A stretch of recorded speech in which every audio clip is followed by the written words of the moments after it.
Starting to work out for the first time is hard, but starting again, that can feel even harder because the first time you're just inexperienced. But when you're starting again, you remember what you used to do. You remember when your body felt stronger, lighter, more capable. And now every thought about working out comes with this extra emotional weight attached to it. It feels like you're facing your inconsistency, your unfinished promises, the gap between who you are right now and who you think you should still be. And that's why restarting feels so heavy. Usually, the hardest part isn't the workout itself, it's everything it now represents. That's what I want to talk about in this video. Welcome to Psychology of, the series where we break down the mental side of health, why some habits feel natural, why others create resistance, and how your mind shapes consistency more than most people realize. And if you're new here, my name is Daniel. I am a health scientist with a bachelor's degree in health promotion and nutritional science, and I also have over 15 years of training experience. In this episode, I want to talk about the psychology of starting working out again. Not the perfect split, not the best routine, not the smartest way to build muscle or lose fat. I want to talk about why restarting can feel so emotionally loaded, why people wait way longer than they need to, why something objectively simple like moving your body, going to the gym, training for a little bit can feel so mentally taxing on the mind. How to actually start again in a way that your brain can accept it. Because most people do not struggle to restart because they are lazy. They struggle because restarting has become emotionally expensive. And once you understand that, the whole problem starts to look different. Because the goal isn't just be more disciplined. The goal is to make starting again feel possible. That sounds smaller, but it's actually the thing that matters most. Because if your mind keeps treating exercise like pressure, punishment, or proof of failure, you can know exactly what to do and still never begin. So this video is about that. How the mind turns restarting into something heavier than it needs to be. Why the emotional resistance is often stronger than the physical resistance, and how to lower that friction enough to finally move again.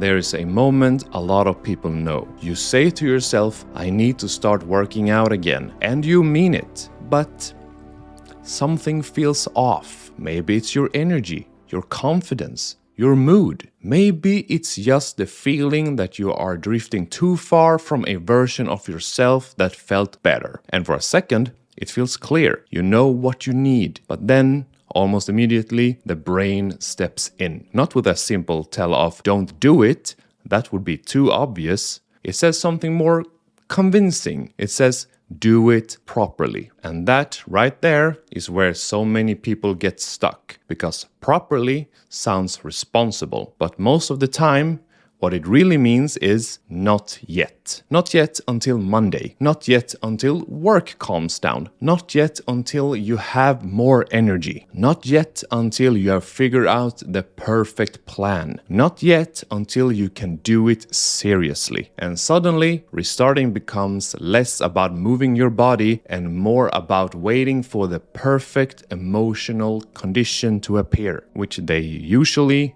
don't. The first big reason starting again feels so hard is this. It stops being just a behavior and starts becoming an identity issue. You're not just thinking, I need to exercise. You're thinking, I used to be better than this. I shouldn't have let it get this bad. Why can't I just do what I used to do? That's not just effort, that is self-judgment. And once self-judgment gets attached to a behavior, even small actions start feeling emotionally huge. One workout is no longer one workout. Now it's a test. A test of whether you're serious, whether you still have discipline, whether you have changed. A test of whether you can become the person you think you should already be. That is too much weight to put on one session. And this is why people stall. Not because they don't want the benefits, not because they don't know exercise matters, but because the act of starting again now makes them confront a version of themselves they feel they lost. And that can feel awful, because the gym becomes a mirror. The workout becomes evidence. The process becomes personal. That's why restarting often feels harder than continuing. Continuation has momentum. Restarting has meaning. When you're already consistent, a workout is just part of your day. When you have been out of it for a while, the workout becomes symbolic. It represents the gap,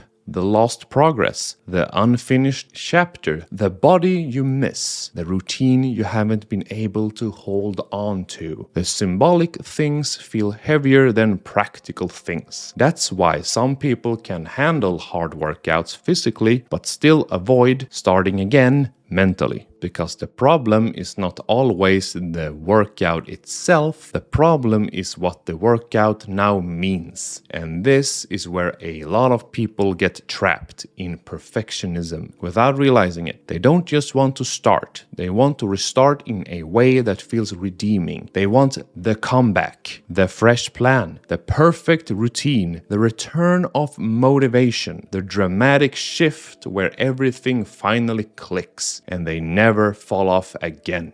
But that fantasy makes restarting for real harder, because restarting for real is usually much less inspiring. Restarting for real often looks like low energy, a little embarrassment, stamina that's worse than you remember, and a session that feels more humbling than empowering. That is normal. But when people are secretly hoping for a redemption arc, normal feels disappointing, and then they interpret that disappointment as failure. They think, if this doesn't feel amazing, something must be wrong. But nothing is wrong. You're just in the real beginning. And the real beginning rarely feels cinematic. It usually feels awkward, fragile, unimpressive, messy. But messy beginnings are still beginnings. That matters, because the person who keeps waiting for the emotionally satisfying restart is often the person who never restarts at all. Not because they don't care, because caring too much makes imperfect action feel unbearable. If they start small, it feels weak. If they start inconsistent, it feels like proof they haven't changed. If they start below their old standard, it feels humiliating. So they wait until they can do it in a way that protects their pride. But pride is expensive, and it usually does not build consistency. That leads to another problem. People restart at the level of their ego, not at the level of their actual adherence. They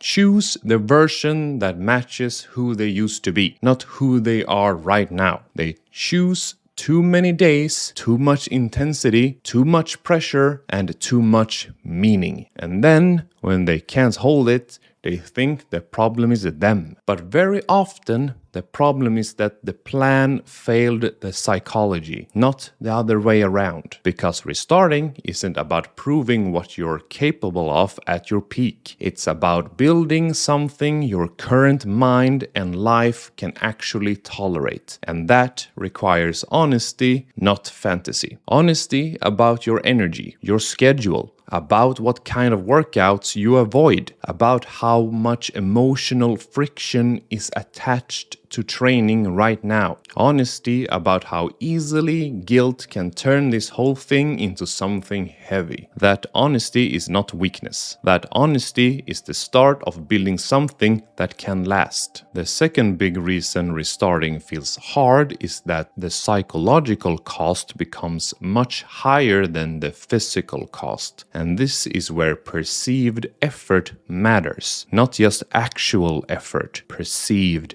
effort, because your brain doesn't only respond to what something is, it responds to what it feels like it will cost. That is such an important difference. A workout can be 30 minutes long and still feel impossible to start. Why? Because to your brain, it's not just 30 minutes. It's 30 minutes plus dread, setup, self-consciousness, uncertainty. The fear of feeling weak. The fear that this is the start of another cycle where you get motivated, go too hard, fall off, and feel worse. So when people say it's not just that hard, I just can't get myself to do it, they're often describing something very real. The behavior itself may not be extreme, but the emotional price of initiating it feels high. That's why workouts can feel exhausting before they even begin. Not because the body has already done work, but because the brain is already carrying the weight of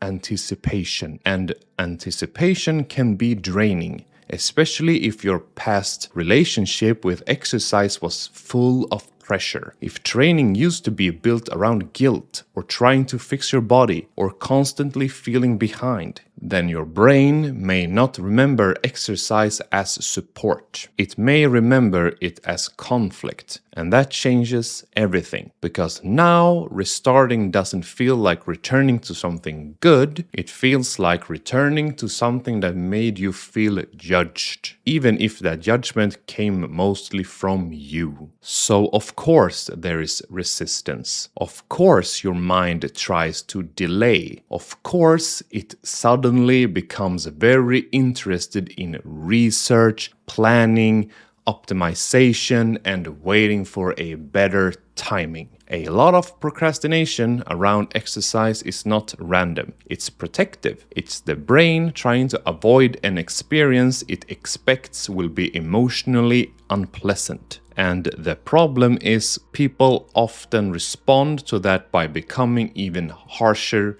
with themselves. They say, stop being lazy, stop making excuses. Just do it.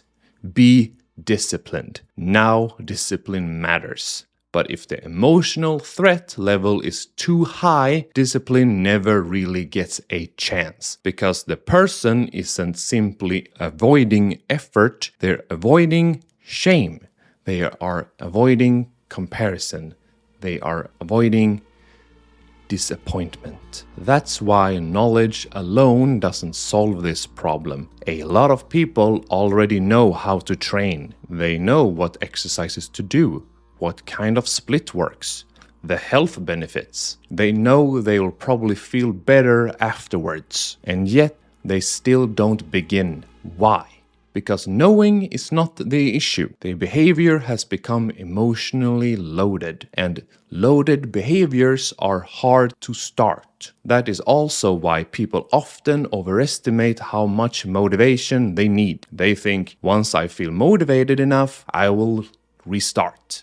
But when restarting is tied to dread, motivation is not always the first ingredient. Safety is. The brain needs evidence that this attempt will not become another emotionally punishing experience, that it will not immediately turn into guilt, that it will not require perfection, that it will not become another all-or-nothing spiral. Your mind needs to feel that beginning again is survivable. That might sound soft, but it's actually practical. Because if your nervous system interprets the whole process as threat, you will keep resisting no matter how many motivational videos you watch. So the question changes. It's not, how do I force myself to want it more? It becomes, how do I reduce the internal threat enough to begin?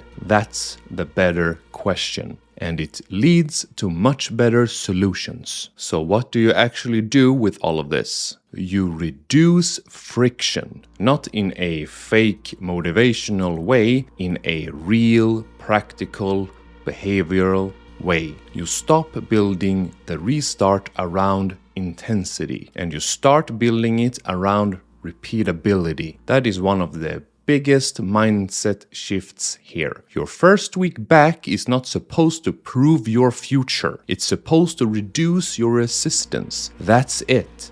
Not prove seriousness, not erase lost progress, not punish you into momentum. Just reduce resistance. Make the next session easier to begin than this one was. That is success. And this is where people need to think much more carefully about what kind of workouts they choose. Because the best workout on paper is useless if your brain keeps fighting the doorway. So instead of asking what's optimal, ask what feels least emotionally expensive to begin. That question is powerful. Because the workout you can repeat is worth more than the workout you keep avoiding. Maybe that means shorter sessions. Maybe it means 2 or 3 days a week instead of 5. Maybe it means choosing familiar exercises instead of trying to redesign everything. Maybe it means leaving the gym before the session becomes mentally overwhelming. Maybe it means doing enough to feel capable, not enough to feel destroyed. Those are not lesser choices. Those are often smarter choices because consistency is not built by making the behavior more impressive. It's built by making the behavior easier to return to. And returning is the real skill, not perfection. Returning. That's what people who stay active long term eventually learn. They are not people who never lose rhythm. They are people who know how to come back without turning every setback into a personal crisis. That's a huge difference. And this is where self-efficacy matters. Self-efficacy is your belief that you can do the thing, not ideally, actually.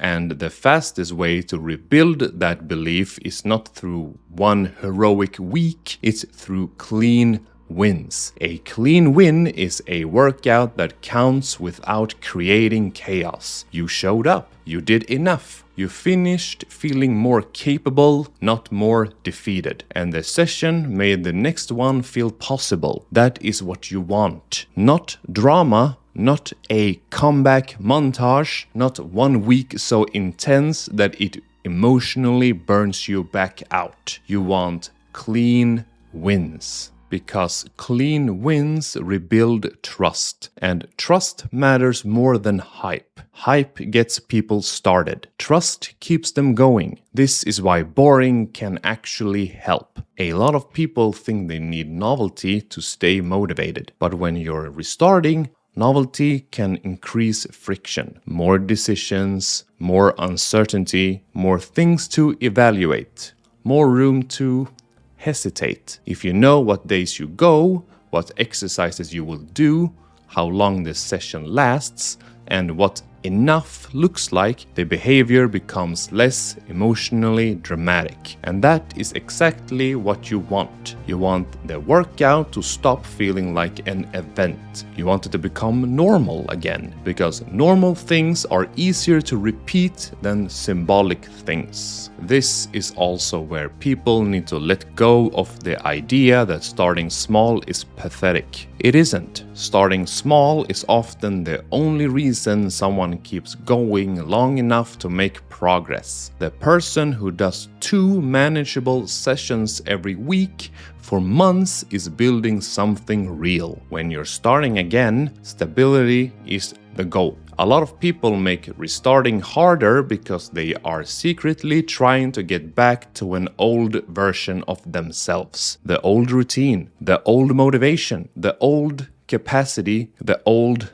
life. But maybe your life is different now. Maybe your energy is different. Maybe your responsibilities are different. Maybe your stress is different. And if that's true, then restarting is not about becoming who you were, it's about building something that fits who you are now. That can be painful, but acceptance is what makes adaptation possible. Without acceptance, you keep trying to force a routine that belongs to a life you don't live anymore, and that's exhausting. A better question is, what kind of relationship with training can my current life actually hold? That question is mature and honest. And that question is much more likely to lead to something sustainable, because real fitness is not the ability to stay perfect forever, it's the ability to keep returning through stress, bad weeks, periods where motivation drops, seasons where life gets heavier. That's the deeper skill. And one of the most useful things you can do is change the language you use with yourself during that process. Instead of I need to get my life together, try I'm rebuilding contact with something that helps me. Instead of this time I can't fail, try this time I'm making it easier to continue. That change sounds subtle, but it matters, because language changes pressure, and pressure changes avoidance. If your inner voice sounds harsh, every workout carries a threat. If your inner voice sounds steady, practical, and honest, the behavior becomes easier to approach. And that is what you need, not more pressure, less unnecessary weight. Because the hardest part of starting again is rarely the physical act itself. It's forgiving yourself enough to make the restart small. So if you're trying to start working out again, this is what I want you to remember. You do not need the perfect plan. You do not need to feel fully ready. You do not need to become your old self before you begin. And you definitely do not need to punish yourself into momentum. What you need is a beginning that your brain can accept. Small enough to survive, simple enough to repeat, predictable enough to feel safe, realistic enough to fit the life you actually live now. Because the best workout isn't just the one that works on paper, it's the one your mind doesn't keep fighting. That's the psychology of starting working out again. It's not just about discipline,